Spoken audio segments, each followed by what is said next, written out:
An unbreakable, ironclad knight fending off the forces of the abyss and balancing time with its flaming longsword. Let me introduce you the Elemental Bastion. This Kinetic Knight build was designed for hard difficulty and below. It is good at all levels, from level 1 to level 20. It is using touch attacks, so it's not going to be missing a lot, and most enemies will be very weak against his attacks. It is also doing very good damage throughout the game. It is also a fantastic tank frontliner, and it will be able to tank everything in the game as soon as you meet them. It's also a support character. He will be able to survive most enemy attacks, not just himself, but he will be able to support the whole team and make the whole team invulnerable thanks to its Aeon abilities. For character creation, we start as a Kinetic Knight. Kinetic Knight gets access to shields and heavy armor. I do want to use this character with armor, but you can use it unarmored as well if you prefer it that way. It works both ways. Kinetic Knight is special because they do get access to Kinetic Blade without any burn cost, and now you will be able to attack with your touch attack summoned Kinetic Blade every single round as part of your action. For race, for flavor of choice, I am playing as a Halfling. They also gain bonuses to Dexterity, which we will be using, and Halflings also get Cautious Fighting Feat, which is a +2 armor, dodge armor if you're fighting defensively, which we will be doing throughout the fight. For racial heritage, we choose Hasty for the +2 bonus on initiative and increased speed since we're going to be wearing armor. For background, I use Pickpocket for additional initiative rolls. And for ability scores, feel free to use it as you want. I won't spend too much time here. But for a balanced approach, I went with 18 Dexterity, 16 Constitution, and spend the rest how you would like. If you want to min-max, Dexterity and Constitution are your main stats. Dexterity for better hit chance and Constitution for more burn and more health. For skills, the only important ones are Mobility and Perception for back-to-back and fighting defensively. But Use Magic Device can be good as well for using scrolls on yourself. We start with Weapon Finesse because this is going to be a Dexterity-based character. Kinetic Knight can use a Weapon Finesse on their Kinetic Blade, so you will be using your Dexterity to hit. Don't worry about taking Mythic version of this. Your weapon does not scale with Strength or Dexterity for damage, only for hit. And we start as Fire Element because we will be mostly using fire for damage. Later on, we will take Water for Shroud of Water, so we can have a shield spell on us without actually using a shield. So we can use Crane Wing, and we will take Fire again for Blue Flame and spell Penetration bypassing. So let's take a look at the feats. On level 1, we already started for Weapon Finesse. This is so that your weapon is now scaling with your Dexterity, so you don't have to worry about Strength. On level 3, we immediately continue with Spell Penetration, as most demons and every enemy in the game has really high spell resistances, and you will need as much of this as you can. On level 5, the whole party takes Shake It Off for those sweet, juicy saving throw bonuses. This is something I take on every single build of mine, and it helps throughout the game. Early levels will be a little bit rough because you still won't have Ascended Element Fire, so most demons will be resistant to your fire damage. You will still be able to do so much damage that you will do more than what their resistance is, but at this level I really recommend your character to mostly tank and go for targets that you can damage, such as cultists and any humanoids, basically cultists that are not immune to fire, and let your team handle the rest. You already are a pretty good tank. You can use defensive fighting, stay in the middle, and try to fend off enemies.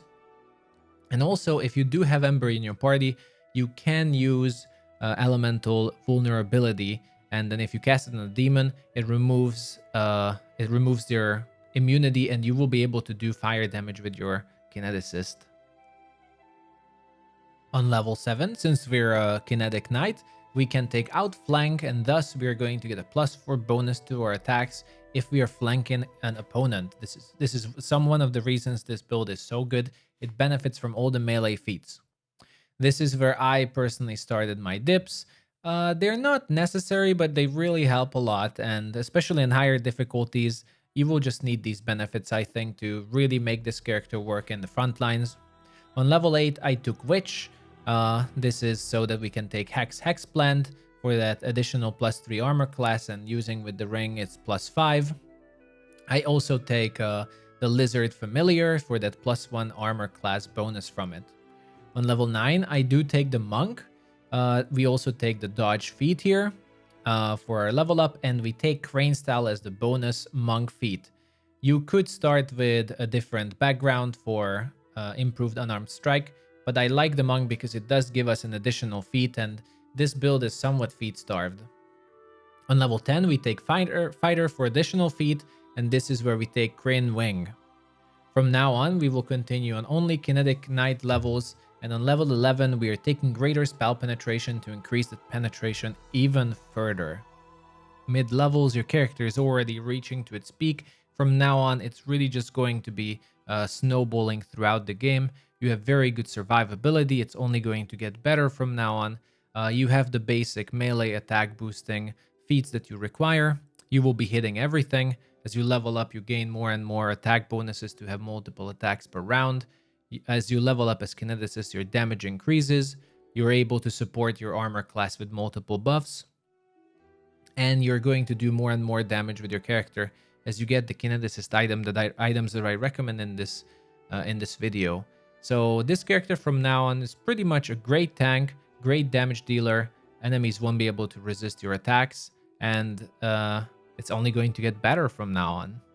On level 13, we finally finish our defensive fight line by taking Cautious Fighter. This will give us additional +2 armor class while fighting defensively, and at this point your character is getting, I think, 10 armor class for barely any negatives, and you're going to be still hitting with every single hit against every enemy, even though you're fighting defensively.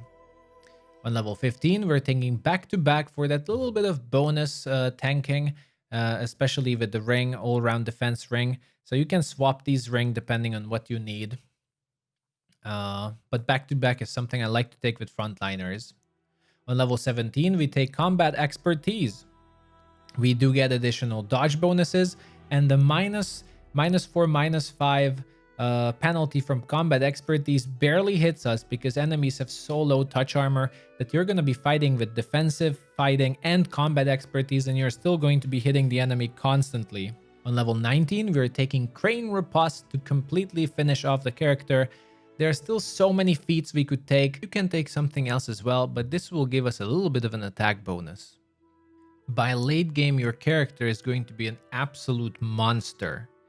You're going to be attacking 5 to 6 times per turn with the proper buffs that I will list. Each of your attacks are going to do 80 to 100 damage, so potentially can do 500 plus damage per round to enemies. Each of your attacks is going to be casting greater dispel on the target. That means it's going to dispel even the toughest bosses in the game from whatever they have. I even managed to dispel Wings from the Angel, but you will be very tanky. You will have 69 plus armor class, and for enemies that are even tougher than that, you will have your Aeon abilities to have complete physical damage invulnerability if you need. You will also be able to silence the toughest enemies, so you don't have to worry about elemental damage, and you can also make your whole party invulnerable to physical damage completely. Aeon also gets mind immunities. You won't be able to get mind affecting spells on you. You won't be able to get any death effects, curse effects, and from now on, really, you just have to go in and you have to murder anything that your character even touches. Let's take a look at our mythic levels. With the Kinetic Knight, I found not a lot of mythic feats extra useful. There are some good ones, but with the feat selection that I went with, we are also taking lots of extra feats here. The first one is Mythic Spell Penetration. This is the most important part, so that we can bypass enemy resistances with much ease. And then next, we're taking extra feat Weapon Focus on Kinetic Blasts to be able to hit enemies even more reliably. This is the first time we're taking an extra feat. I really couldn't put Weapon Focus anywhere else, so this is where we're taking it. After that, we're going on with Mythic Weapon Focus for that additional boost. Then we're taking extra feat Toughness and Mythic Toughness. The reason for this on my part is that I found it that at the late game, I was really so powerful that nothing could really kill me, and having so much more health also allows me to use my burns a little bit more and not worry too much about my health. But I found toughness to be a very good addition here, and really there wasn't any other feat that I really would have wanted from Mythic feats. For abilities, the most important one for the whole build is Ascendant Element Fire. You take this as soon as you can, so that from now on you don't have to worry about enemies being immune to fire.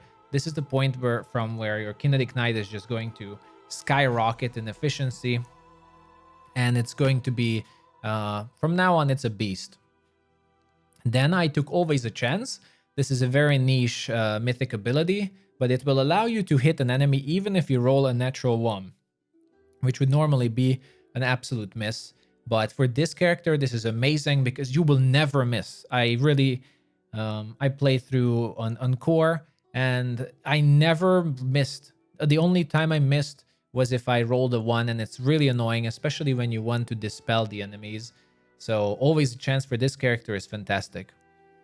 Then I like to take Leading Strike for additional melee bonuses for the divine damage.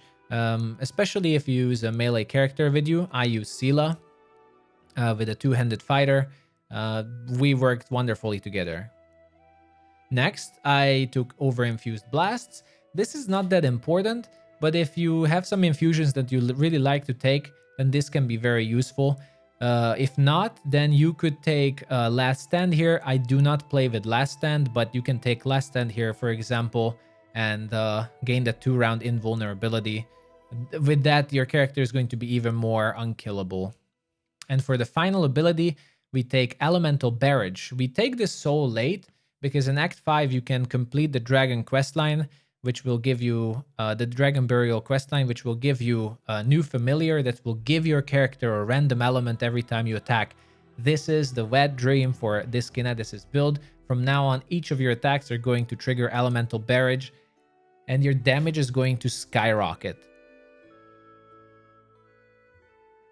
For your elements, we are taking level 1 Fire for the Fire Energy touch attacks. On level 7, you will be taking Water. Cold Element Heal if you want to take Elemental Barrage earlier, but you will not really be using this. We take Water for the Shroud of Water Elemental Defense. That means you will be able to put shield bonus on your character without having to use a shield.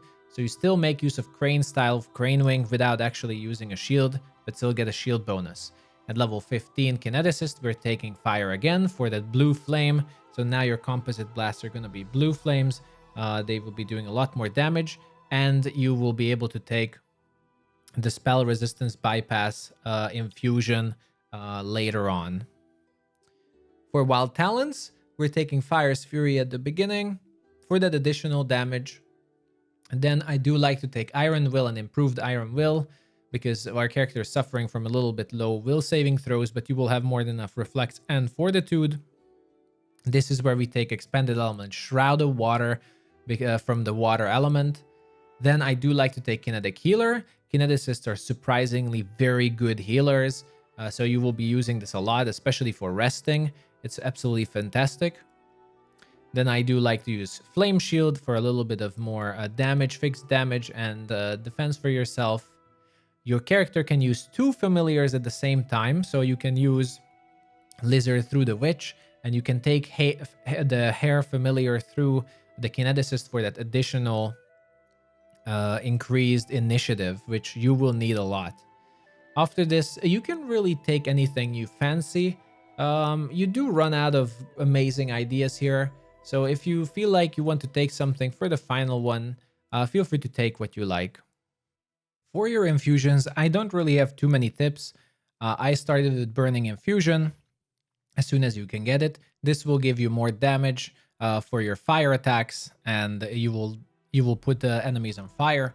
This is what I use for 99% of the game, and I really haven't switched to much else. But later on, I did take Flash Infusion to be able to blind the enemies. Blind is one of the strongest infusions in the game. It's very useful. Then I took Unraveling Infusion. if I understand this right, it does dispel enemies. It was quite useful in a few battles, but I'm not exactly sure if it really worked all the time. I had some trouble with this infusion, but since you're an Aeon, you will be dispelling left and right anyway. And the most important, and is the reason why we're taking Blue Flame Infusion, is by the very, very end of this character build. So for pretty much the final chapter, you will be able to take Pure Flame Infusion, and if you enable this for a lot of burn true, but you will be able to ignore enemy spell resistance completely. But I barely use this because frankly, I didn't need. So I had completely good spell resistance throughout the game. So overall, infusions don't really matter for this build. The only thing that really helped was burning infusion for more damage. Apart from that, you will be more than fine. About why Aeon is so good, it could be a completely different video, but just quickly why the synergy for this character specifically is very good with Aeon. You do get your Enforcing Gaze from Aeon, which is an aura for your whole party for throughout the fight. You can get Enforcing Gaze attack or save DC. That means you can get plus bonuses to your attacks. And you can also increase the save difficulty class of spells that your party is casting. So by endgame, this is going to be +5 to your attacks and also +5 to your difficulty class with spells. So your spellcasters will be better, and also your fighters are going to have +5 to their attacks, and it's fantastic for your melee touch attack since we are already barely missing. Then you do get some Aeon immunities, such as mind affecting immunities, curse, death effect immunities, and energy drain. And the mind affecting immunity also will extend to your whole party. And my favorite part is the Aeon Bane. It has multiple levels, but not only Aeon Bane works on your kinetic blade, so you can enchant it. So by endgame, it's going to be an additional +4 enchantment on your weapon, so +4 on hit, but also it's going to increase its damage by, I believe, 3d6 or something like that. But the most important part and my favorite is every single time you hit, which is technically 99% because you won't be able to miss with this character, you will be dispelling the enemy. First a normal dispel, then a greater dispel, and by endgame, every single time you hit, you will dispel something 100% without them being able to do anything. So this character is going to hit every enemy every single time because touch defenses for enemies are so low. You will be doing very good damage, and you're going to be dispelling even the toughest bosses in the game with every single attack you're hitting. So Aeon is a fantastic synergy for this. Aeon has an also incredibly useful spellbook. Again, it could be a whole video talking about Aeon, but the main strengths are Zero State from Aeon, which is probably the toughest and strongest dispel in the whole game. If you cast this, anything that's near you is going to be completely dispelled. I tried it even on the toughest bosses. It completely dispels everything from the bosses. Right now, even Rage and Barbarian stances and Wings, which I think it shouldn't, but it's incredibly powerful. Apart from that, the most important one is Edict of Invulnerability, which is going to make your whole party in 30 feet from you completely invulnerable to physical damage and any effects, any spell effects, not damage though, for 3 rounds. And you can use it 2 times a day or even more. But you can be completely invulnerable against those tough enemies that would normally kill your party, and you can just kill them with magic or normal damage. There are other very good spells with them. I don't want to spoil too much. They're really useful, but Aeon is a perfect choice for this character.